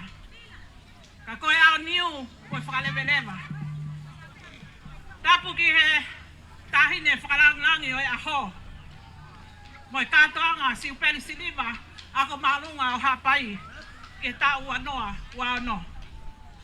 Ka koe pele o whaanga o hapai katoa. Tapu ke e ko wana o vahe whanua.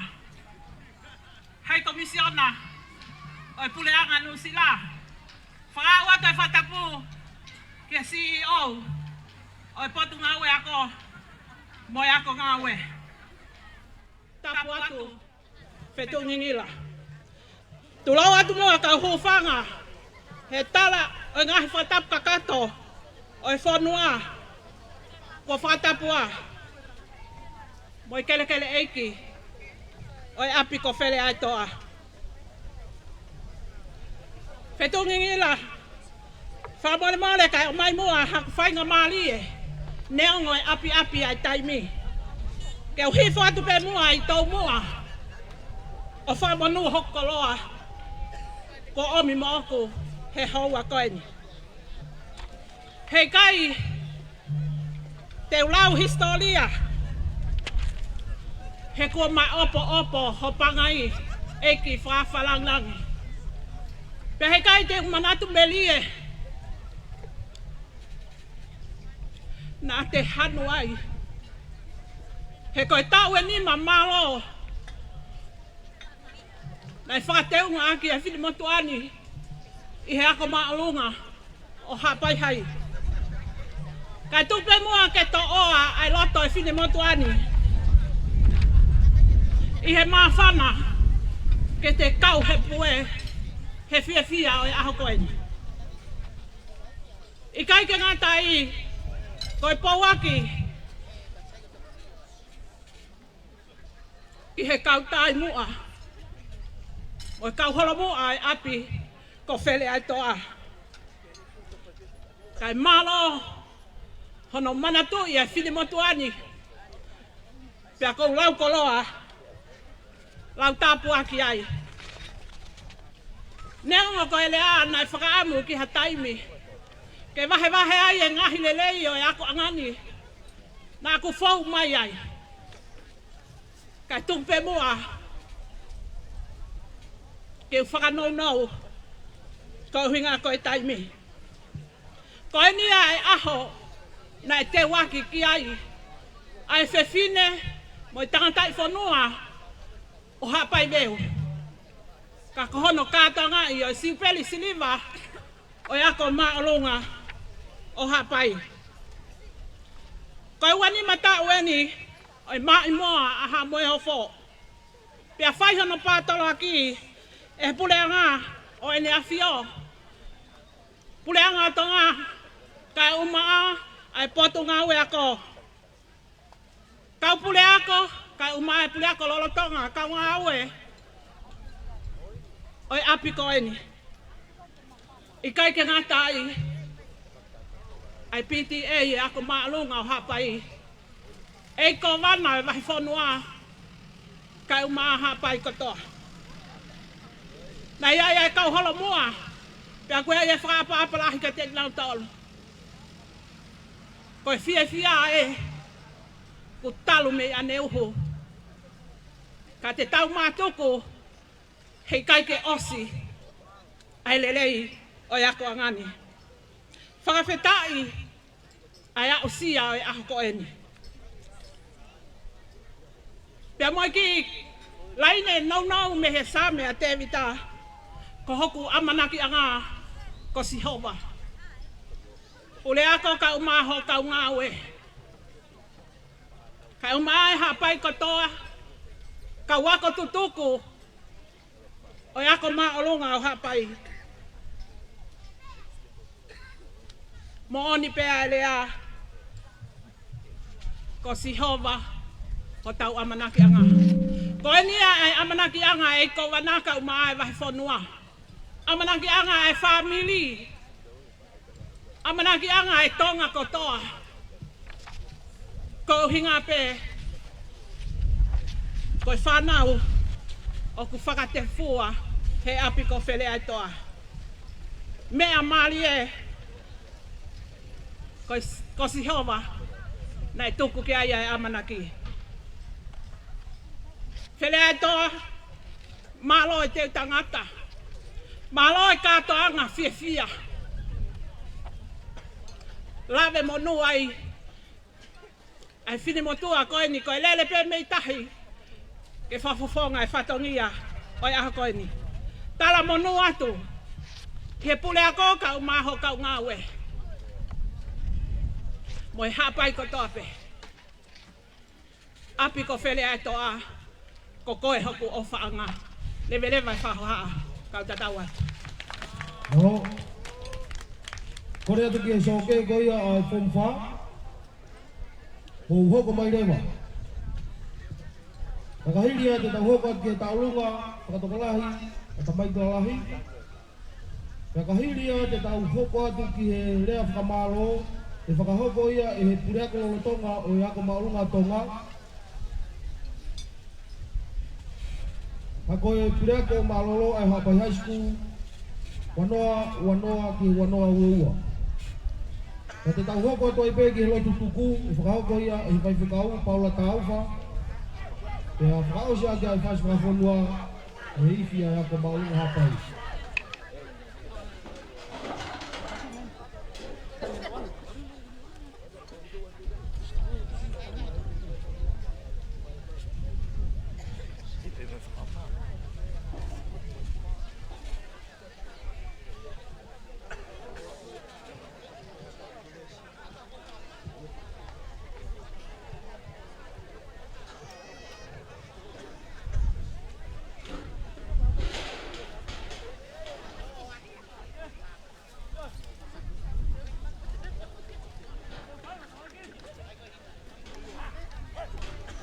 Kumpa, bawa uno ke kilot. Kalau mu,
Halo.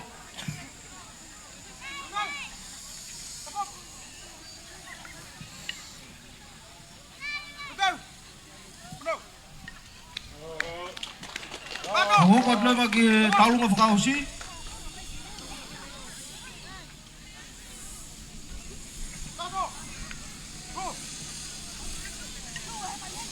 Tapos hau. O talungan ni. O fasi pe ia piakoni. Ai fa uia faya ko solopan loloma. Ya fakahaka talungan ni. Koristo tuku pe ko makon tu itakau.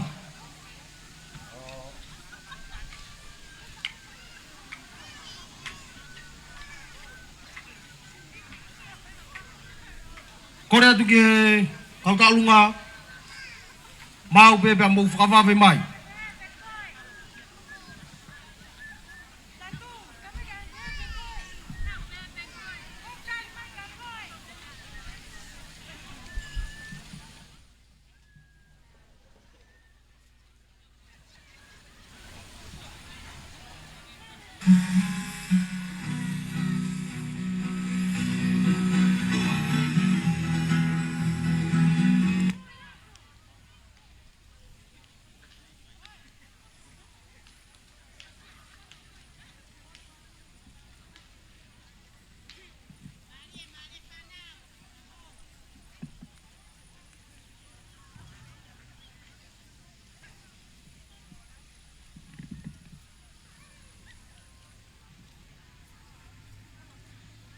Oi kau whaiwani whoki o kutui whio pia ia whanau mea me he kalas lalai taha, form 2 o alui wai ki he form 4.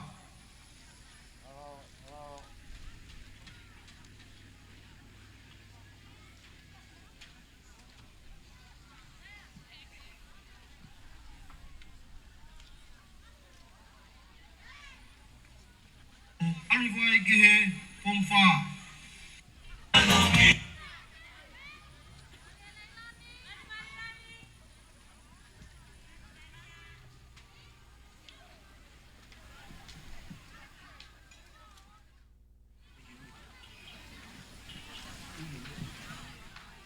Tonga tau tatari ko ia ki he taulunga. Kore ke whakahoko atua i pēa nau tolu na whakahau mai ai nau tokoni.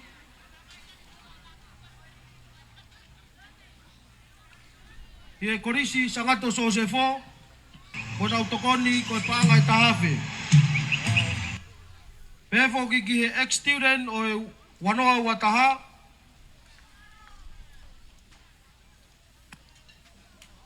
Whiunga ia mo paanga wafe ma wataha. Whakamalo atu.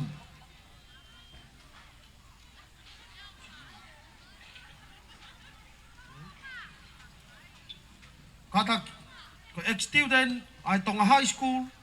Whiunga taulunga pia mo paanga wafe ma wataha. Whakamalo atu.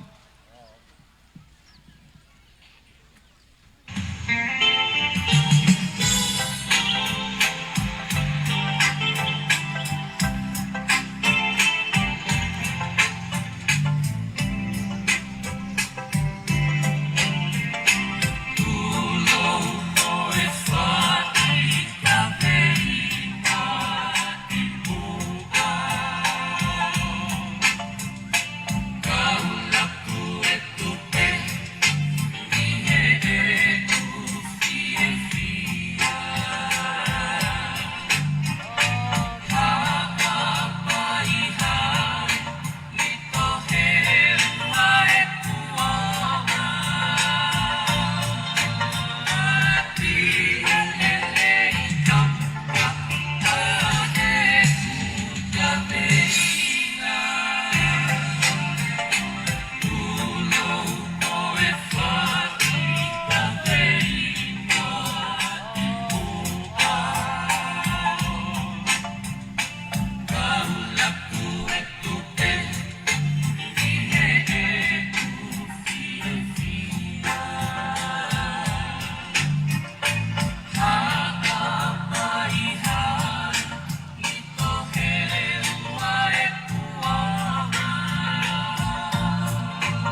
ki e Alifa.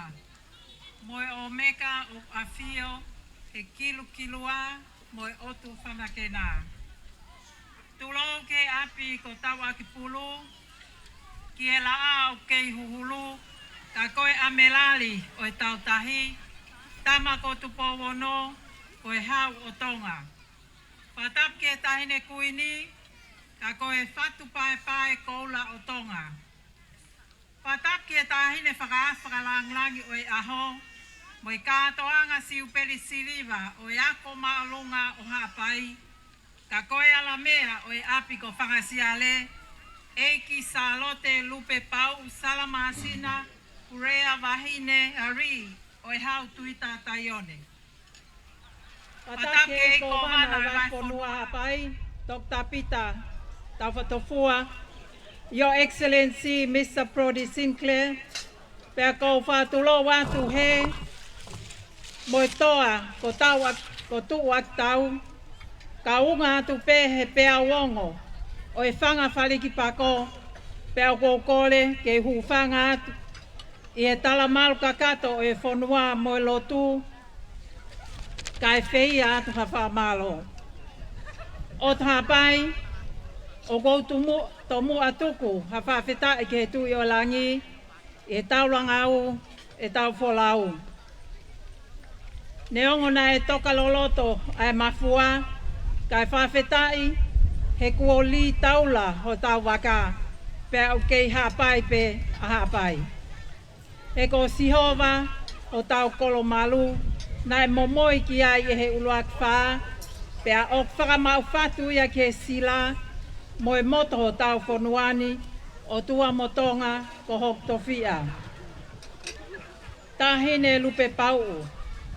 Whawhawhonga i atu, a egne sa o e ako, mo pot ngā ue ako, pure ako, mo e ap ko whele ai toa, mo e kau ngā ue, whetu ngingila o whele ni te, Palestini mo e kau meimi pa kau taha kori sutuku, Palestini mo e kau meimi pa kau taha ngāhi mātua, mo e kau whai ako, ai fia, mo e whakamalo, i o lau mālie lelei, oli ulalo, ka ke whaalang langi i, e katoanga siupeli silivani. Patawange, ke tau malingi mai ai ngahi kelesi, mo e alo ofa e o tua, o ne whaapulupulu aki ai feitu una, mo whale ai nonga, pia mo e kelesi o lawi kuonga. Your Excellency, Mr. Brody Sinclair, I represent the ministry, the school communities, and stakeholders in extending a warm and heartfelt thank you for your kind consideration of our upcoming requests. May the rest of your time in our island truly portray the real meaning of the Friendly Island, for this is the original spirit island of friendliness, whom Captain Cook first bestowed the name the Friendly Island. Ke kau tak lotu, pamalo atu, he toni o e apiako, i hapai lotu, he taim ko toa pe. Pamalo atu, e ko wana o hapai, te moho ofisi, ono tokonia mau pe, ai ako anga, mo whakaivia, ai kau ngawe, te mo i whana wako. Kisi kau whai ako, whana wako, ngahi mātua, korisu tuku, ko mousi wholanima, he ahoni. Ko loto lahi, loto toa, loto to, nai mea aki, he tahine whalang langi ane nai. Ko tau mata ia, ho mo ngā wehe ho atani. Whamalo atu. Ai whai whatongia lelei, o tau fia hano kotoa ai, i ahakoni. Whaosi atu ki whahoa ani, whamore peka e whai haki tala la kluakwe konga, me he tau a alo, ai taanga ilo ai feitu una, taine whalang langi. Ai ki konga pe o pehe, o ilo e he ua lulu, mo riku walu, ko e tālanga, ko whakapapau, ko matuai, he api ko kau, pe asilai, ki mātuko ai tau, o veteki mei velata, ko mau ai hau.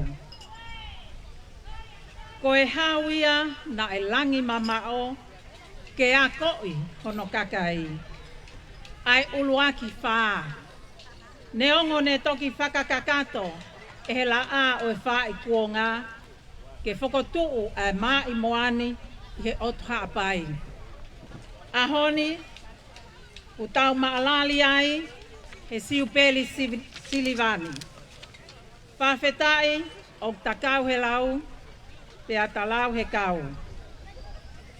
Watawange, ke tau mauha aho e tolu katoanga fia mo mohu tāpu e kina, kai pehe foki ki he pure ako mo e api ako lolotonga, pea ke tau mātuku he ofa, pea mo e keres ai e ki.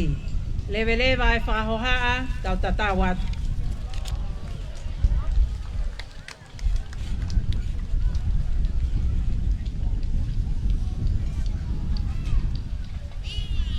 Tau whakaosi ai whio i angani. Pea koe kelesia tau eiko si sukalaisi. O whae o tua ko tamai pe mo whio heo lau maari e maani o ni. Ngai alo o whae do whao ia he whakawhi whakalangilangi mo ki mautoluni. O a pena hiri kai whai be o tangata. Emeni.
Koe ene lava kakatoia a Houa Houa Ilo koe konga hono tolu a Houa o super siriba hakaanga APAI High School i he wano te me he api korea ai toa ya ku ya e whakamaro lo to honga mon i he kauwhaiako, kau maa e pureako, kau maa e whanauako pia pehe ki kau waka tutuku.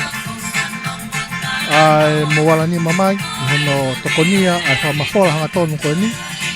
Pia mei vai hono APAI, tawa ke tau inasi ai.